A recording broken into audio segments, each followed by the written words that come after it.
Hi, I'm Nick Paris here at IX Cameras, and I'm going to take you through the latest update that we've got coming out. One of the things that I want you to do first of all is, if you're going to do this update, you need to ensure you've got the latest calibrator box, and I can show you that here. It's the newer version. The older version had manual switches on it, but this one is USB operated.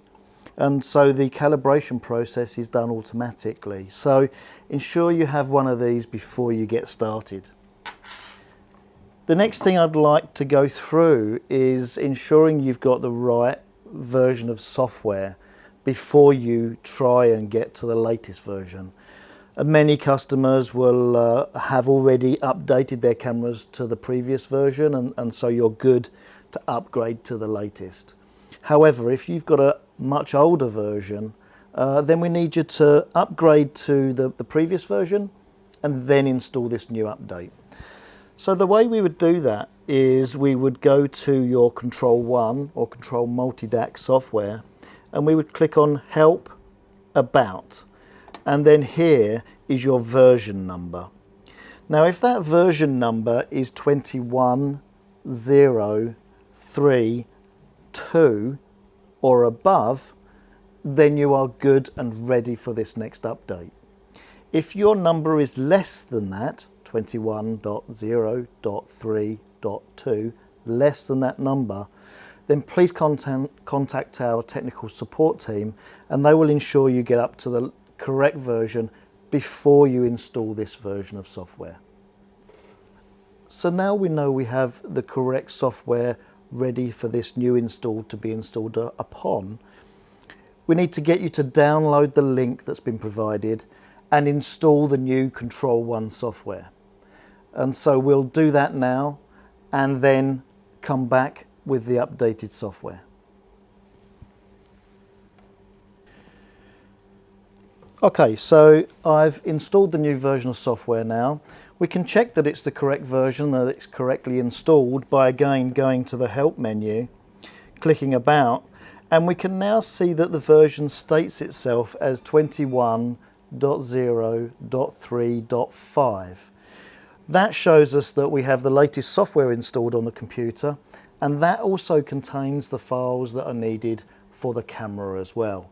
And so now we can now click OK, and we can turn on our camera unit. We wait for the camera to boot, and then we can then scan for cameras. Okay, so the camera is now booted, and we can now press the Rescan for Cameras button. This now goes out to the network, looks for applicable cameras, and we have found the camera that we are connected to. We can double click on this and then double click to connect to the camera. You can now see that it comes up with your camera needs to be updated. And so we can start the process of updating each part of the camera in turn. It's best that we do this in a sequence. And so let's start with the first item. We're clicking Update Camera. It says that the camera needs to be powered off first. And we say yes to continue.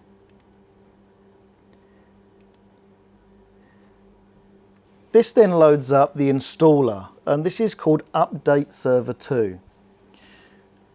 The camera now powers down, and then we then set the camera to load the file that's needed. Once the camera is powered off, we simply press Listen and then power the camera back on.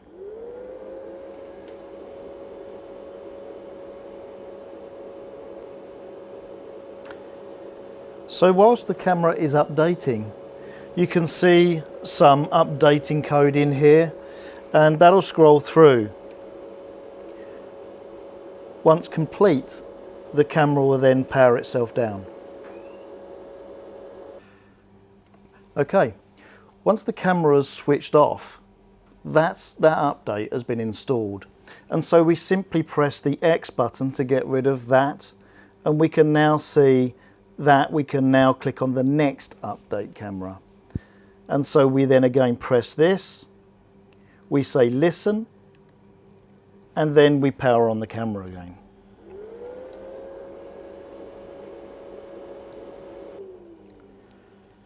Okay, so that's the power supply update loaded, which is the second update of the list.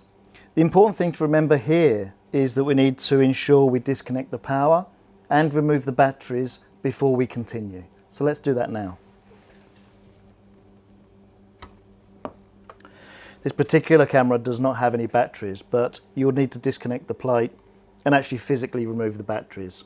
Wait around 10 to 20 seconds and then reinsert your batteries and your power.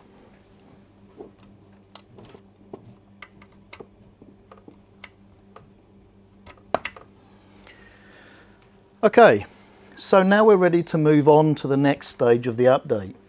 Again, we can click X, we click Update Camera on the third one, and we click on Listen, power on the camera.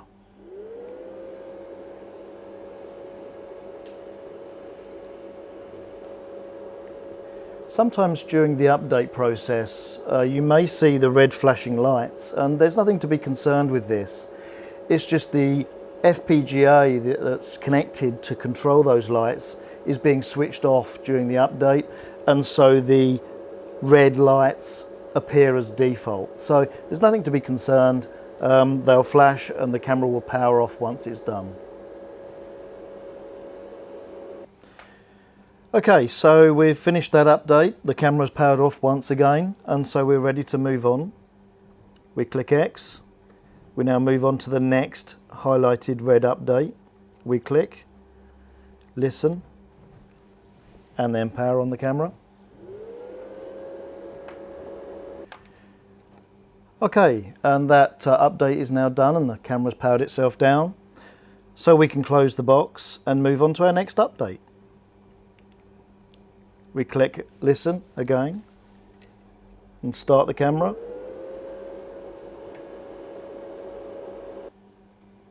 Okay, so that's that update done. Again, the camera's turned itself off. We just press X. We've only got 2 more updates remaining now, so we again click on the next red item and we click listen and then power on the camera.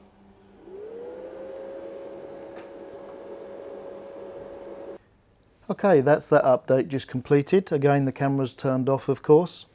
And so we click the X and we have the final update.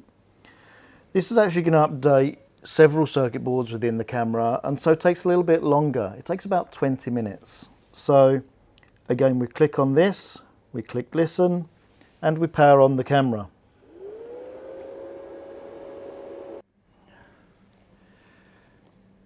Okay. So that's the final update done now, and the camera once again has powered itself off.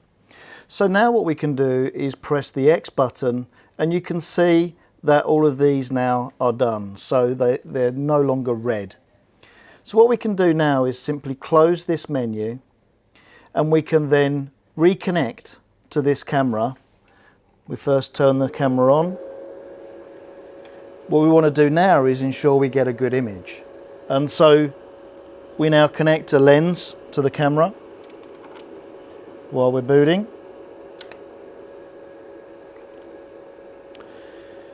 And so the whole process of this update actually requires a calibration, which is why we need the calibrator box. In a moment, once that's booted, we're going to look at the image. We see that we've got an image coming through the camera. That's the main thing that shows that all of our updates were successful. And then we have to connect our calibrator box in order to enable a calibration to be performed. Okay, so the camera's booted now, and we can now double click on the camera. We connect to that camera, and we can see a live image here in the corner of the software, and then we go to capture. We now see that we have a live image and that the camera updates were successful. Now what we need to do is to now connect the auto calibrator box. So we disconnect the lens, we take the box and we put that on and you rotate round, you'll feel it drop in and then lock into place. We then take the USB lead and we plug it into the back of the camera. This straight away shows you a brighter image. That's because the light inside the calibrator box has automatically switched on.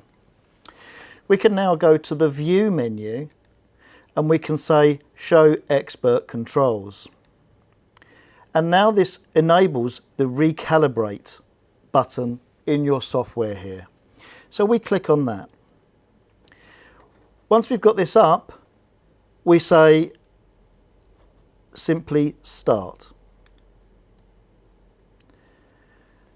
Now this takes the camera through a process of different levels of black, grey and white for all of its different settings. So some are for gain ×1, gain ×2, and some are for all the other values. If you have a 716 camera, the calibration only has to calibrate for the 716 speeds, so the calibration will be much shorter. If you have a 726 camera, there are many more modes available, and so the calibration will take a little bit longer. And so now we'll let that travel through all of its updates and we'll look once it's finished.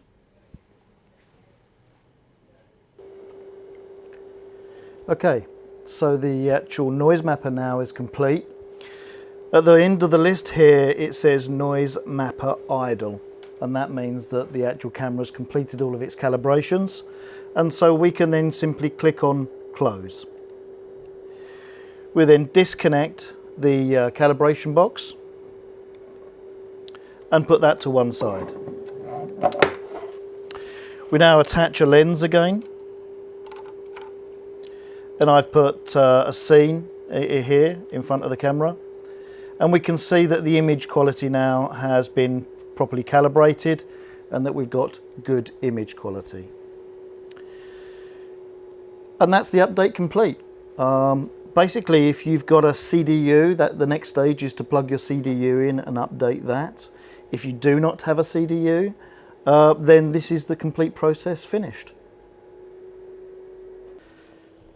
Okay, so if we want to upgrade the CDU, we've got the camera connected here so we can bring in our CDU.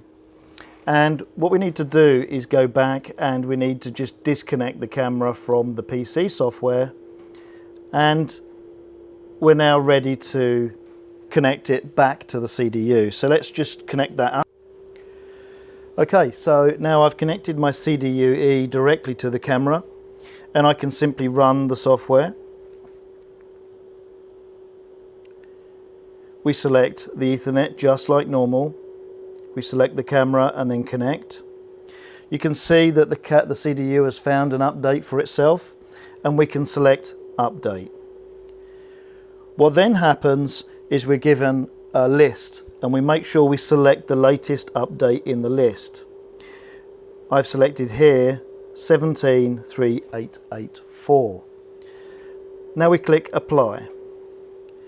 And so this says it will update to a new version. We click OK. And this shows the progress bar continuing on. That's now been updated, so we can click OK and then Start CDU-E. We then click Yes, and now the CDU-E new software starts. You can see now we've got some new configuration things here with networking, etc. But again, we can simply hit Ethernet and connect to the camera. You are now running a new version of the CDU-E. And that completes your update. Thank you.